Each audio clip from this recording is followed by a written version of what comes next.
This topic is about classification of the organism. मैं एक बार revise करा दे रहा हूँ आप लोगों को।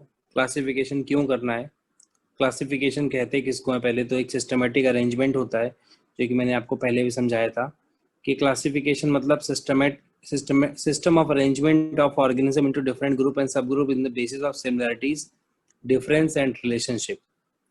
सिमिलरिटीज मतलब अगर दो ऑर्गेनिज्म एक जैसे दिखेंगे तो उनको हम एक ग्रुप में रख देंगे। डिफरेंसेस, मान लीजिए अगर ये दो एक जैसे दिख रहे हैं और ये ग्रुप ऐसा दिख रहा है और ये ऐसा दिख रहा है मान लीजिए, तो हमने बोला कि इनको अलग अलग क्यों किया गया है, क्योंकि उनके बीच में डिफरेंसेस हैं। अब रिलेशनशिप कि किसको किसके बाद रखा जाए, ये पहले आएगा या ये पहले आएगा या ये पहले आएगा। तो सबसे प्राइमरी जो होंगे वो पहले आएंगे, उसके बाद एडवांस वाले आएंगे। तो एक रिलेशनशिप मतलब एक सिस्टम बनेगा। अब यहाँ पर जो लिखा हुआ है कि क्लासिफिकेशन का इम्पोर्टेंस, ये भी बहुत ही इंपॉर्टेंट, मतलब काफी अच्छी बात यहाँ लिखी हुई है। Classification make the study of wide variety of organism convenient and easy. Classification reveals the interrelation among different groups of organism. जैसे कि मैंने इनके बारे में पता लगाया, फिर इनके बारे में पता लगाया, तो अब ये पता चलेगा कि इनके बीच में कुछ पॉइंट्स ये कॉमन है, कुछ पॉइंट्स ये डिफरेंट हैं। यानी हमें ये पता चलेगा कि हाँ, हमारा और उनके बॉडी में ये हद तक चीजें कॉमन हैं। जब तक पहले पहले क्या करना पड़ेगा, पहले आपको इनके बारे में पता लगाना पड़ेगा पूरा डिटेल में, फिर इनके बारे में पूरा डिटेल में। जब डिटेल पता लगा लोगे तब तो कंपेयर कराओगे ना कि इनके और इनके बीच में क्या क्या कॉमन है, क्या क्या डिफरेंट है, तो वो हमको और पता चलने लगेगा। स्टडी और वन और टू मेंबर, जैसे कि मैं ये वाले ग्रुप की बात कर रहा हूँ जिसमें दो पहले वाले में दिया गया है। मैंने अगर एक के बारे में पढ़ लिया तो ऑलरेडी मुझे दूसरे के बारे में पता चल ही जाएगा, क्योंकि उसके बॉडी फीचर्स ऑलमोस्ट पहले वाले के जैसे होंगे। Group provide information of the character of the whole group, ये भी बात बहुत ही आसान है। क्लासिफिकेशन मतलब आगे चल के जब आप उनको कैटेगराइज करेंगे बेस्ड ऑन, ये पहले भी लिखा हुआ है, similarities, difference and origin provides an information about, मतलब इतना सब निकाल लोगे डेटा तो ये पता चल जाएगा आपको। क्या पता चल जाएगा? इवोल्यूशन ऑफ डिफरेंट ऑर्गेनिज्म, कि पहले कौन आया, फिर बाद में कौन आया, फिर उनके बाद कौन आया, फिर उनके बाद कौन आया। तो ये एक सिस्टम और आपको पता चल जाएगा। इसके बाद बायोजियोग्राफी एक टॉपिक होता है, मतलब लिविंग का जियोग्राफी के साथ में क्या कनेक्शन है, लैंड के साथ, मतलब कौन सी जगह पे कौन से ऑर्गेनिज्म ज्यादा पाए जाते हैं, उनका उस जगह से क्या रिलेशन। जैसे आर्कटिक में ये पाए जाते हैं, डेजर्ट में ये पाए जाते हैं, वाटर में ये पाए जाते हैं, माउंटेन्स में ये पाए जाते हैं, तो वो उनकी बॉडी फीचर्स उसके जैसे मतलब एडजस्टेड हैं उसी हिसाब से।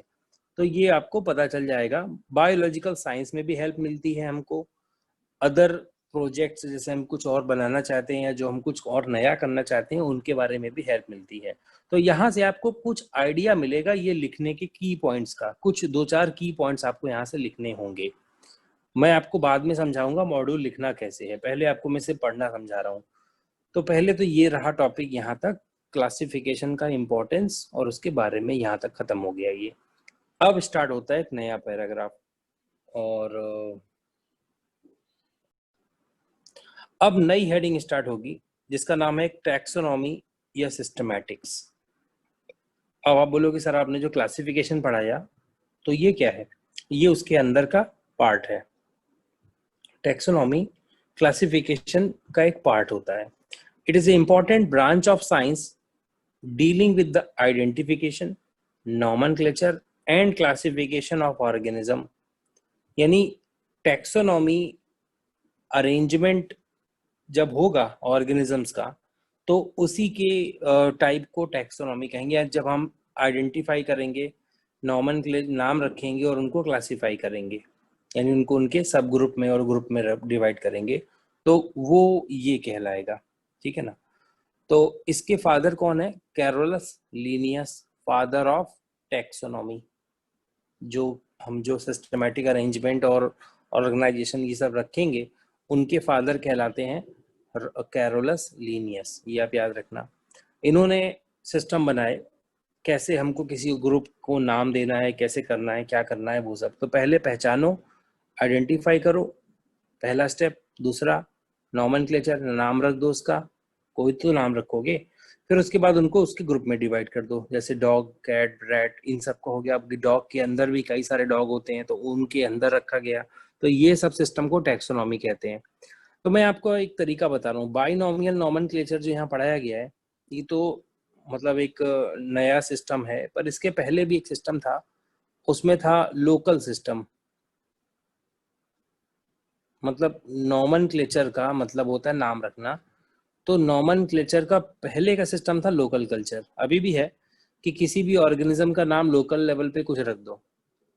हाँ, वो ग्लोबल लेवल पे नहीं होगा वो उसका नाम। जैसे कि गुजरात में किसी फ्रूट को किसी और नाम से बुलाते हैं, महाराष्ट्र में उसको किसी और नाम से बुलाते हैं, यूपी में उसको किसी और नाम से बुलाते हैं, एमपी में किसी और नाम से बुलाते हैं। तो ये लोकल नेम सिस्टम है।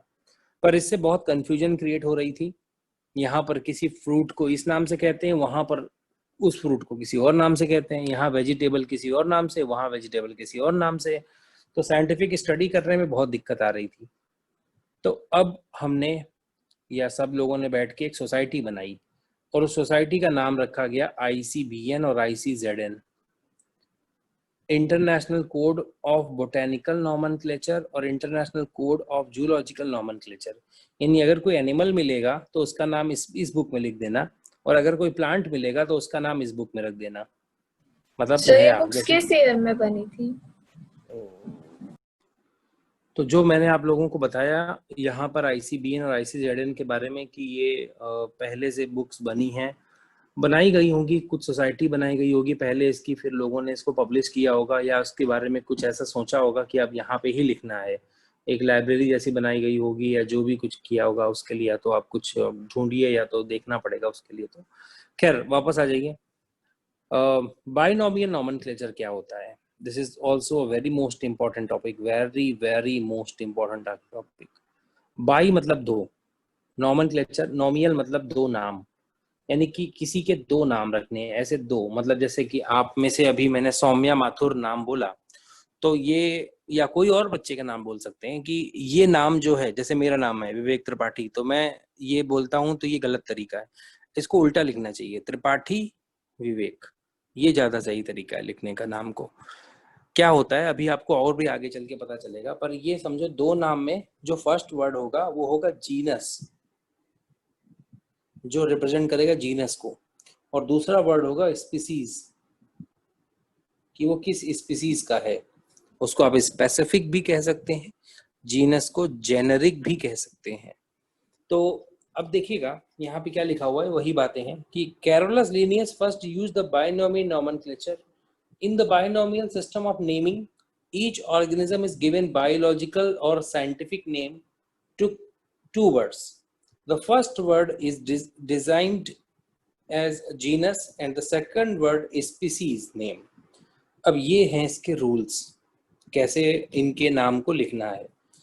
कि जो ये होगा, जो बॉटनी के नाम होंगे वो उसमें जाएंगे, जो जूलॉजी के नाम होंगे वो इसमें जाएंगे। अब उसके बाद कुछ रूल्स भी हैं, ये पूछे जा सकते हैं एग्जाम में। रूल्स याद रखना, एग्जाम्स में ये रूल पूछे जा सकते हैं। बाइनोमियल नोमेनक्लेचर में पहला वाला तो वही बात है, फर्स्ट वर्ड जेनरिक, दूसरा वर्ड स्पेसिफिक, स्पेसिफिक या स्पीसीज। अब ये रूल आ रहा बहुत ही इंपॉर्टेंट है, अगर वो प्रिंट किया जा रहा है, अगर वो बुक में लिखा हुआ है तो वो इटैलिक में होना चाहिए, और अगर वो हाथ से लिखा जा रहा है तो सीधा रहना चाहिए, उसका नाम फ्लैट रहना चाहिए, पर उसमें अंडरलाइन करना पड़ेगा आपको। अगर वो हाथ से, अब मैं भी कभी आपसे जो मैंने आपको दिए थे जो होमवर्क करने के लिए, उसमें ये वाली चीजें आपको अंडरलाइनिंग कर करके लिख के देनी होंगी मुझे सभी बच्चों को। तो ये हो गया। इसके बाद इसमें जो होमो और सैपियंस है, तो पता चल गया आपको, होमो मतलब जीनस और सैपियंस मतलब स्पीसीज। तो ये बात पता चल गई। मैंने इससे जुड़ी हुई बातों के लिए कहा भी है कि आप लोगों को 5 नेम्स इसके लिए लिखने होंगे, साइंटिफिक नेम ऐसे ही लिखने हैं, उनको ऐसे ही याद करना है। जितने ज़्यादा साइंटिफिक नेम आपको याद रहेंगे, so it kind of vocabulary और you can say dictionary like, कि आपको आगे चल के बहुत आसान पड़ेगा। क्योंकि जब कोई ओलंपियाड एग्जाम होता है तो वहाँ कई बार साइंटिफिक नेम दे देते हैं उस प्लांट का, तब आपको कन्फ्यूजन होगी। तो आई थिंक ये टॉपिक तो यहाँ पे कंप्लीट हो गया है। क्लासिफिकेशन की बात करेंगे, जब आपकी क्लासिफिकेशन करना है तो पहला सिस्टम आर्टिफिशियल सिस्टम है। उसमें क्या देखना है थियोफ्रस्टस वगैरह जैसे एरिस्टोटल फादर ऑफ जूलॉजी और फादर ऑफ बॉटनी, ये भी वर्ड पूछ सकते हैं। आर्टिफिशियल और नेचुरल दो मेथड से बना, तो आर्टिफिशियल क्या होता है, इसमें किन चीजों का ध्यान रखना है वो बस आपको याद रखना है, बाकी कुछ नहीं याद रखना है। किन चीजों का याद रखना है आर्टिफिशियल में, किसका याद रखना है, क्या कौन कौन से क्राइटेरिया, जैसे हैबिटेट, मूवमेंट, बस। जैसे कौन कहाँ रहता है, जैसे कोई जमीन में रहता है तो उसका नाम ये पड़ जाएगा, कोई हवा में रहता है तो उसका नाम ये, मतलब हवा में उड़ता है, तो कोई पानी में रहता है तो उसका नाम ये, कोई चल सकता है तो उसका नाम ये, कोई चल नहीं सकता है तो उसका नाम ये। तो ये इस तरीके का सिस्टम बनाया गया। इसके कई सारे ड्रॉबैक भी आए, जैसे कई छोटा और कई बड़ा, या कई ऐसी चीजें हैं जो शायद लिविंग है पर मूव नहीं करती हैं, तो आपने उसको भी एक साथ नॉन लिविंग के कैटेगरी में डाल दिया। या कुछ ऐसी चीजें हैं जो चल सकती हैं और वो आपने उसको किसी और ग्रुप में छोड़ दिया।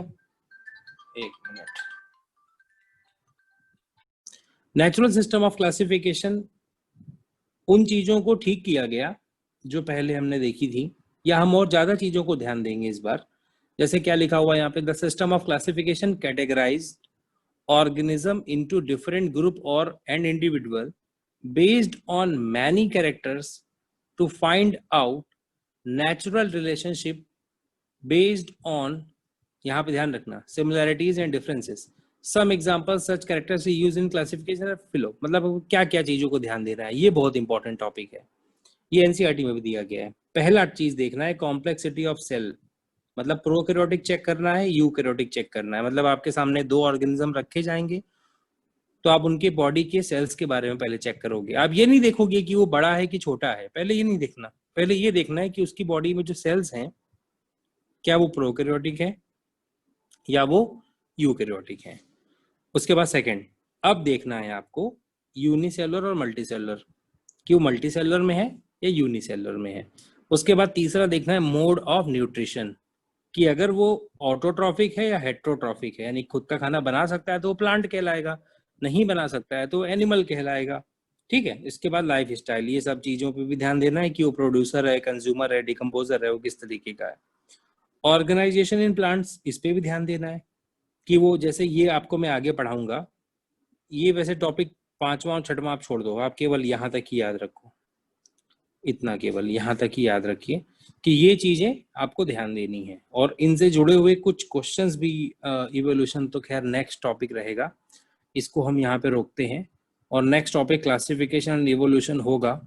वो देखिए, ये जो टॉपिक अभी स्टार्ट हो रहा है इसका नाम है classification and evolution. This is the next topic of the diversity chapter. Classification करना यानी कि किसी को सिस्टमेटिक ऑर्डर में रखना, और इवोल्यूशन दोनों अलग अलग बातें हैं, मतलब ये इससे कहीं रिलेशन नहीं है, पर क्लासिफिकेशन का रिलेशन इवोल्यूशन से है। मान लीजिए इवोल्यूशन मतलब डेवलपिंग ऑर्डर में जाना, छोटे से बड़े की तरफ को जाना, तो वो अभी पता कैसे चलेगा तुमको, जब तक तुम सबके बारे में डेटा निकालोगे नहीं, जब तक सबके बारे में पढ़ोगे नहीं, तब तक आपको ये नहीं पता चलेगा कि कौन किसके साथ रखना है, कौन किसके बाद रखना है, कौन किसके पहले रखना है।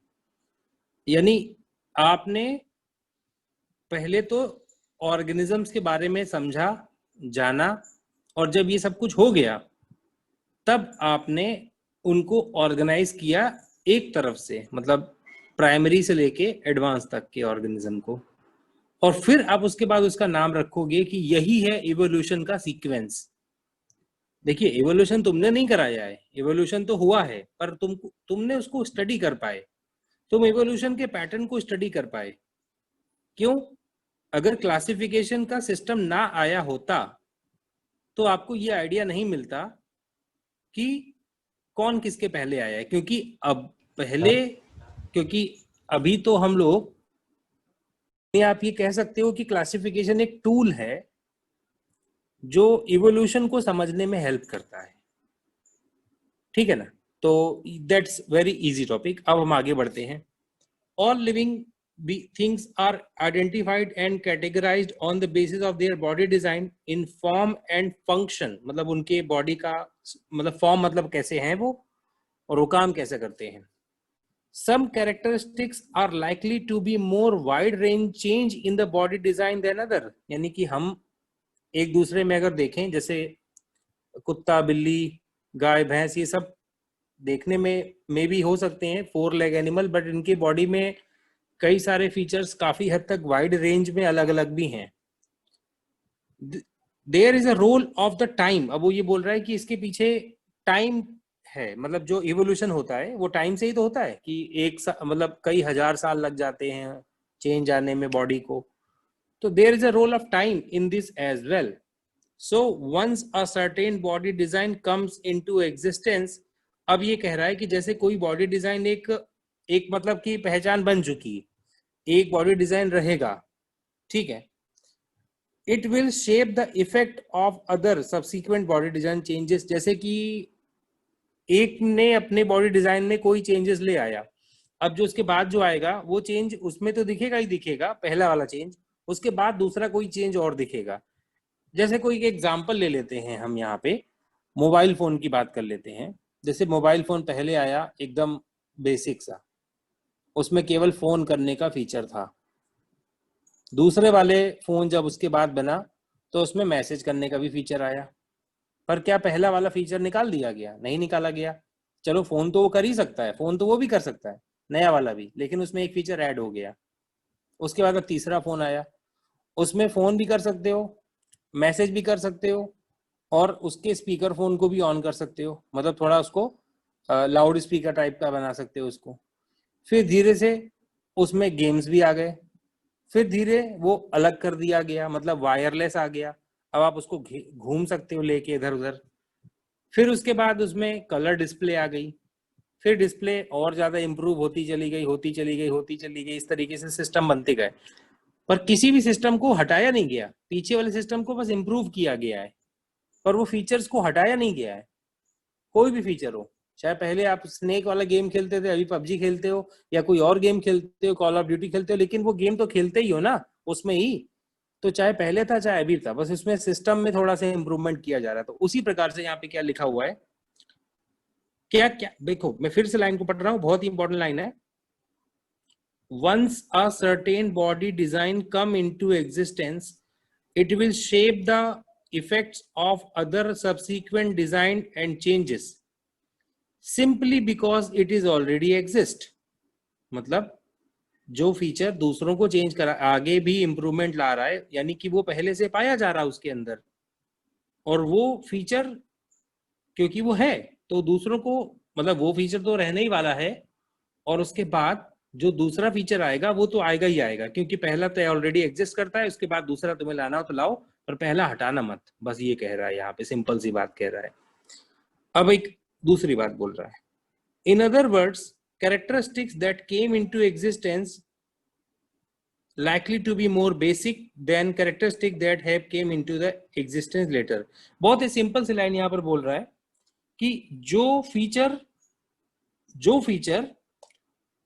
मतलब कि कहने का हुआ कि पहले था वो बेसिक था, और आगे चल के वो क्या होने वाला है, एडवांस. यानी कि in other words existence earlier are likely to be more basic. जैसे कोई भी एक फीचर है तो पहले बेसिक ही होगा, जनरल सी बात है कि नहीं, पहले वो बेसिक ही होगा, और फिर आगे चल के वो एग्जिस्टेंस में आया वो फीचर, क्योंकि वो शायद उसके लिए काम का होगा या कुछ भी रहा होगा, वो जब तक काम का नहीं होगा तब तक वो एग्जिस्टेंस में तो नहीं आने वाला है.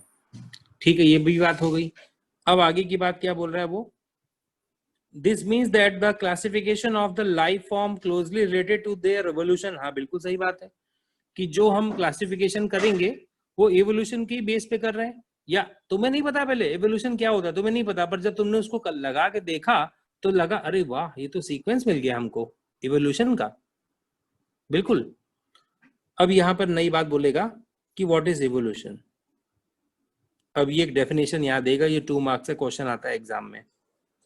The most life form that we see today are arisen by an accumulation of the changes in our body design that allow the organism possessing them to survive better. यही है evolution की definition. यानी कि जो हम आसपास अपने organism देखते हैं उनमें थोड़े थोड़े थोड़े थोड़े changes accumulate हुए हैं, और वो चेंजेस एक्यूमुलेट होने से उनकी बॉडी डिजाइन में चेंज आया है, जिसकी वजह से वो किसी भी जगह पर रह पाते हैं अच्छी तरह से। ठीक है। और ये फीचर जैसे कोई भी हो सकता है, जैसे कि कोई जिराफ की गर्दन लंबी हो गई, ब्लैबर आ गया वेल मछली के अंदर, या मछलियों के अंदर ये ब्लैबर पाए जाते हैं जो उनको बचाता है। आर्कटिक एनिमल्स के ऊपर की कवर वाइट हो गई ताकि वो स्नो में ना देखे जाएं, जेब्रा की लाइंस हो गई, या ये सब जो फीचर्स हैं ये अडेप्टेशन ही कहलाते हैं। तो धीरे धीरे धीरे धीरे ये चल के आगे चल के क्या एवोल्यूशन को, मतलब यही एवोल्यूशन है। हम्म। इसको किसने देखा था? चार्ल्स डार्विन ने। और उन्होंने एक बुक लिखी थी जिसका नाम था ओरिजिन ऑफ स्पीसीज 1859 में। ये बात याद रखिएगा, ये क्वेश्चन है। इसमें देखो अभी देखा जाए तो शुरुआत से यहाँ तक कुछ भी नहीं बताया गया है। यहाँ बस इतना कहा गया है कि इवोल्यूशन को मेन मानना है, मेन है इवोल्यूशन, जो कि ऑर्गेनिजम्स के डेवलपमेंट को बताती है। और हमने जब क्लासिफिकेशन किया तो पाया कि क्लासिफिकेशन इवोल्यूशन से बहुत हद तक जुड़ा हुआ है, क्योंकि हम क्लासिफिकेशन भी उसी सिस्टम से करते हैं, मतलब बेसिक से एडवांस की तरफ को, और एवोल्यूशन भी वही कहता है कि बेसिक से एडवांस ऑर्गेनिज्म बनते हैं। तो ये थी बात यहाँ तक एवोल्यूशन से अभी तक। अभी इसके बाद और भी है, इसी में एक बात और भी बोली जाएगी, वो भी आपको ध्यान देना है। When we connect this idea of evolution to the classification, मतलब हम जब evolution को classification से कनेक्ट कर देंगे, जो अभी मैंने बात बोली वही बात ये भी बोलेगा। मैंने अभी क्या बोला था कि जो evolution होता है वो लोअर से एडवांस की तरफ होता है, और क्लासिफिकेशन भी लोअर से एडवांस की तरफ होता है। अब यही बात यहाँ पर भी बोली जाएगी। We will find some group of organism which have ancient body design, मतलब कुछ ऐसे ऑर्गेनिज्म मिलेंगे जो एकदम पुरानी बॉडी डिजाइन के दिखेंगे, that had not changed very much. We will also find the other group of organisms that have acquired their particular body design relatively recently, मतलब ऐसा लगता है कि उनकी बॉडी डिजाइन एडवांस है, नई है। Those in the first group, मतलब जो पहले वाले ग्रुप के थे जिनकी बॉडी डिजाइन अभी तक चेंज नहीं हुई है, are frequently refer to the primitive और लोअर, यानी हमने उनको बोला अरे पुराने ख्याल के हैं। ऐसा नहीं बोलते हैं जैसे कोई दादा दादी होते हैं, अरे तो पुराने हैं, पुराने ख्याल वाले हैं, तो ये ऐसा मान के चलो पुराने वाले ऑर्गेनिज्म। वाइल द दोस्त the second group are called advance, जैसे तुम लोग हो गए, अपने आप को मान सकते हो ना कि सेकंड लेवल के ऑर्गेनिज्म हो गए जो बहुत अपने आप को एडवांस मानते हैं। अब देखना बहुत बढ़िया एग्जाम्पल है यहाँ पे, दादा दादी और तुम्हारा एग्जाम्पल। अब यहाँ पर क्या बोल रहा है? In reality these terms are not quite correct, ये बिल्कुल सही नहीं है ऐसा कहना कि वो ओल्ड हैं और हम एडवांस हैं। They do not properly relate to the differences, उनके बीच में डिफरेंस नहीं है। All that we can say that some are older organism while some are younger organism, ये कहना ठीक रहेगा हमको। हाँ, अपने दादा दादी को हम ये कह सकते हैं कि तुम ओल्ड हो और हम नए हैं, पर ये कहना बिल्कुल भी गलत है कि तुम प्रिमिटिव हो और हम एडवांस हैं। ठीक है ना? Since there is a possibility that complexity in design will increase over the evolutionary term, हाँ ये हो सकता है कि जो complexity है बॉडी डिजाइन की वो बढ़ चुकी है time to time. It may not be wrong to say the older organism are simpler while the younger organism are more complex, यानी कि पुराने ऑर्गेनिज्म सिंपल हैं। ये एकदम, मैंने जो दादा दादी का एग्जांपल लिया that is perfect example, but तुम लोग स्कूल में लिख के मत आना, क्योंकि ये मैंने सिर्फ समझाने के लिए लिया है। पर आप इसको किसी और एनिमल के साथ कनेक्ट करो, ये नहीं है कि मैं आपके फैमिली में एग्जाम्पल सेट कर रहा हूँ। हाँ, पर ये समझ में आ जाएगा उससे जल्दी। जैसे कि आपसे कहा जाए कि दादा दादी आपके एकदम सिंपल कपड़े पहनते हैं, सादे खाना खाते हैं, बिल्कुल एकदम सादा जीवन जी रहे हैं, उसी जगह आप लोग हैं पिज्जा और बर्गर जनरेशन जो है वो कॉम्प्लेक्स मानती है अपने आप को। तो ये कहना ज्यादा सही है कि वो सिंपल हैं और हम कॉम्प्लेक्स हैं, पर ये कहना बिल्कुल गलत है कि वो प्रिमिटिव हैं और हम एडवांस हैं। हाँ, इसमें क्वेश्चन ये भी आएगा, अगले पैराग्राफ में आएगा कि क्या प्रिमिटिव ऑर्गेनिज्म और यंग जो एडवांस ऑर्गेनिज्म है उन दोनों में फर्क क्या है, मतलब ये आएगा। इसके बाद एनसीईआरटी में क्वेश्चन दिया गया है, बहुत ही इंपॉर्टेंट क्वेश्चन दिया गया है। तो खैर ये बात आपको यहाँ पे समझ में आ गई। मेगा डाइवर्सिटी वाला टॉपिक मैं आपको पढ़ा चुका हूँ, मेगा बायोडाइवर्सिटी। तो ये इक्वेडर वाली बात वही बोली जा रही यहाँ पे, जो मैंने वहां पर आपको शुरुआत में रीडिंग करवाई थी, वो आप याद रखना। मोर अबाउट टू नो में ये क्वेश्चंस आप अगर कर लोगे तो आपको समझ में आ जाएगा कि मैंने पढ़ाया क्या है आपको। तो ये रहा आज का अभी का टास्क आपका, करिए इसको बैठ के आप लोग।